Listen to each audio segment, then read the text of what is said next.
Assalamualaikum warahmatullahi wabarakatuh. Nama saya Hidayatul Hikmah, NIM 1905076023, kelas 2019A, Pendidikan Bahasa Indonesia, Universitas Mula Warman. Di sini saya akan menjelaskan mengenai analisis struktural dan semiotik sajak-sajak Amir Hamzah. Strukturalisme dapat paling tuntas dilaksanakan bila yang dianalisis adalah sajak yang merupakan keseluruhan yang unsur-unsur atau bagian-bagiannya saling erat berjalinan. Sesungguhnya, parafrase baru dapat dibuat sesudah sajak dianalisis, ditafsirkan dan diterangkan mengenai ambiguitas bahasanya dan jalinan unsur-unsur lainnya. Akan tetapi, di sini sengaja diberikan parafrase sajak-sajak sebelum dianalisis secara eksplisit dengan alasan tersebut. Parafrase di sini diberikan berdasarkan analisis implisit. Maksudnya, analisis dalam pikiran yang belum dieksplisitkan dalam uraian. Baru sesudah itu analisis yang sesungguhnya dipaparkan hanya dengan cara analisis. Parafrase dapat dibuat meskipun tidak selalu berupa analisis secara eksplisit. Jadi, parafrase yang dibuat sebelum analisis secara eksplisit tidak dibuat semena-mena. Tafsiran didasarkan pada hubungan struktural tiap-tiap unsur dalam jalinan keseluruhan sajak, ataupun didasarkan pada kemungkinan-kemungkinan yang lain. Parafrase di sini dimaksudkan untuk memberikan ancar-ancar makna sajak. Jadi, parafrase di sini bukanlah makna mutlak setiap sajak yang dianalisis. Parafrase yang diberikan di sini hanyalah merupakan salah satu kemungkinan tafsiran, mengingat bahwa sajak itu bersifat polyinterpretable atau tafsir ganda. Sajak-sajak yang dianalisis secara khusus di sini adalah pada mujua, barangkali hanya satu, tetapi aku, sebab dikau, turun kembali, insaf, dan astana rela dipilih sajak itu untuk dianalisis karena dirasa dapat memberikan corak-corak masalah analisis sajak secara struktural dan semiotik. Puisi pada mujua ditinjau dari judulnya menggambarkan tentang kembalinya seseorang yang telah lama meninggalkannya. Ketika pembaca membaca judulnya akan terlintas minimal tentang sesuatu yang kembali. Ketika memasuki isi, pada mujua merupakan gambaran tentang pengakuan dan pengaduan antara aku dengan engkau.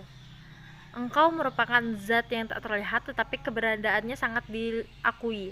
Dalam hal ini zat ilahiyah. Dalam puisi barangkali secara semiotik yang mempelajari sistem-sistem, aturan-aturan, dan konvensi-konvensi yang memungkinkan bahasa sebagai tanda mempunyai arti. Pilihan kata-kata dalam sajak ini menandai suasana percintaan yang romantis, sesuai dengan hayalan si aku tentang kekasihnya. Metafora dalam sajak ini selain untuk membuat konkret tanggapan, juga dipergunakan untuk kesejajaran bunyi yang membuat ritmis. Akasa suarga tipis-nipis, di lengan lagu, selendang dendang, mata mutiaramu, dada asmara, suara-suarna, pantai hati dan gelombang kenang. Dalam puisi hanya satu di sajak ini dijelaskan bahwa betapa hebatnya kekuasaan Tuhan. Ia dapat menurunkan hujan dan membangkitkan badai untuk merusak bumi yang indah. Di tengah bencana itu, manusia hanya benda kecil yang tak berdaya menghadapinya. Namun, Tuhan melepaskan umat manusia yang percaya kepadanya dari bencana itu, yaitu Nabi Nuh dan para pengikut setianya yang percaya pada Tuhan. Dalam puisi Tetapi Aku, sajak tersebut dibuka dengan keadaan yang tiba-tiba, yaitu langit bagai sutra lukisan tersapu, terhapus oleh awan hitam kelam, yaitu kegelapan yang kelap.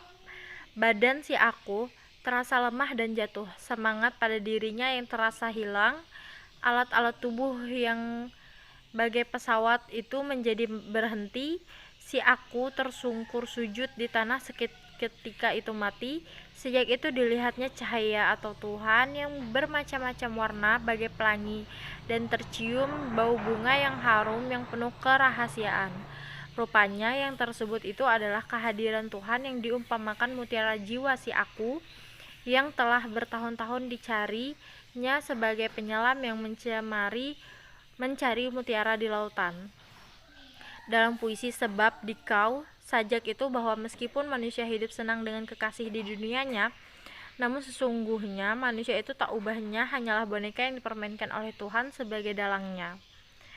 Puisi dalam Turun Kembali, Sajak ini dikemukakan ide bahwa manusia itu tidak bersatu dengan Tuhan.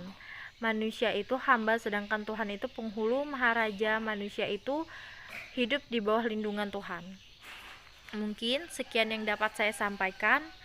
Kurang dan lebihnya saya ucapkan terima kasih. Wassalamualaikum warahmatullahi wabarakatuh.